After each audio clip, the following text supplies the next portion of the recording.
So ayan mga boss, andito tayo ngayon sa Iloilo. Dito kami nakabook sa GT Hotel dito sa Iloilo. At dahil naandito tayo sa Iloilo, nag-rent tayo ng van. Mag-store visit kami. Tapos bago mag-store visit, syempre, kakain kami. Kakain kami masarap. Batchoy ba yun? Ano? Batchoy yun eh. Kasama natin sila Batman, mga Team Gili, saka yung mga ibang vlogger ng Zebra. Kaya tara! So ito yung kanilang Soren van rental. Saka yung isa, Iloilo ka rental. Gugutom na ako!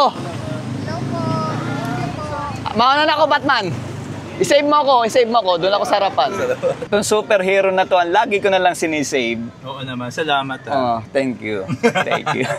Thank you. Saan ba tayo pumunta? Kakain tayo sa alam mo, Batchoy. Grabe to grabe yung followers nito. Saktong-sakto, nandito ngayon. Siyempre, dahil napakaswerte natin dahil may followers na dito sa Iloilo. Bigyan kami ng discount pag nag-rent dito sa kanila. Kasi ang dami natin. Pero grabe, sobrang solid. Sa mga gusto pumunta sa Iloilo, kuhanin nyo sila. Meron silang mga sedan. Tayo kasi van, kaya malaki. Madaming kayong pagpipilian na unit. Ang Facebook page nila, ayan, sa Iloilo Car Rental. So, andito tayo ngayon sa Alicia's Restaurant. Dito sa Iloilo, isa yan sa famous na kainan ng Batchoy. Siyempre, nandito tayo kung ano yung pinakamasarap na pagkain dito. Kakainan natin. Ang ganda ng ating van. Ayan narkila natin. Tara, kain tayo. Minute pa talaga ako rito. So, pinakain tayo dito sa Alicia's na special Batchoy. Brother, ano yung sa suma na yan? Ito ay one of the famous delicacies dito, manapla po to. Manapla? Yes. Parang rice cake, ganon? Yes. Tapos ito na yung Batchoy nila? Yes, ito yung famous dito. Kasi mami? Batchoy, parang Tagalog na version pero Ilonggo style. Okay. Yung pala yun, parang puto. Yes. Yung puto ko sa rice cake. Yung first bite natin, di mawawala yun. Brother, dito ka, magkatabi tayo. Habang dumadating pa yung order nila. So, titikman muna natin. Kasi nga, first time ko. Okay, tikman natin.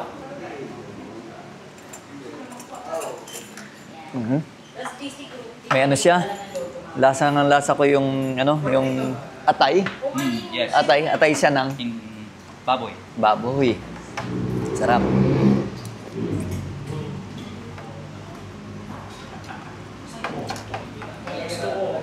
Ayos. So ito naman yung pinakaputo nila, rice cake. Brother, ano ang tawag dito? Manapla. Puto. Manapla. Puto manapla. Puto rin siya, pero malinamnam eh. Pwede siyang lagyan ng chili. Ang sarap. Enjoy namin ang pagkain namin. Ang kagandahan dito, pag umorder kayo, kitang-kita nyo maganda yung preparation, malinis.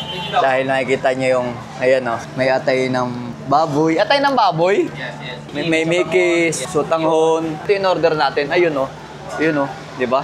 Napakaganda. Tapos sa lalaki nung nila, karne. Kaya pag pumarito kayo mga boss sa Iloilo, huwag niyong kalimutan kumain dito sa Alicia's Special Batchoy. So ayun, after natin na kumain ng Batchoy, busog na busog tayo. Pinasyalan natin tong Motorheads dito din sa Iloilo. Dahil dito, nagkikater sila ng mga Gili helmet. Tara. Pagpasok nyo rito, napakarami ng mga, makikita nyo, mga mugs, iba't ibang klaseng accessories na meron dito. Meron din sila dito na, diba, bis or ahit, ang daming available sa baba.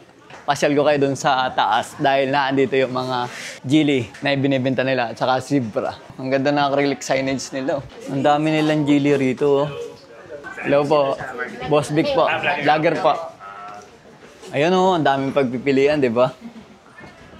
Ito maganda Classic.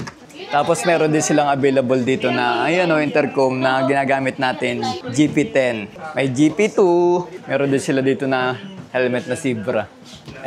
So ayan mga boss, maraming salamat sa pagsama sa akin sa maghapon dito sa day 1 namin sa Iloilo.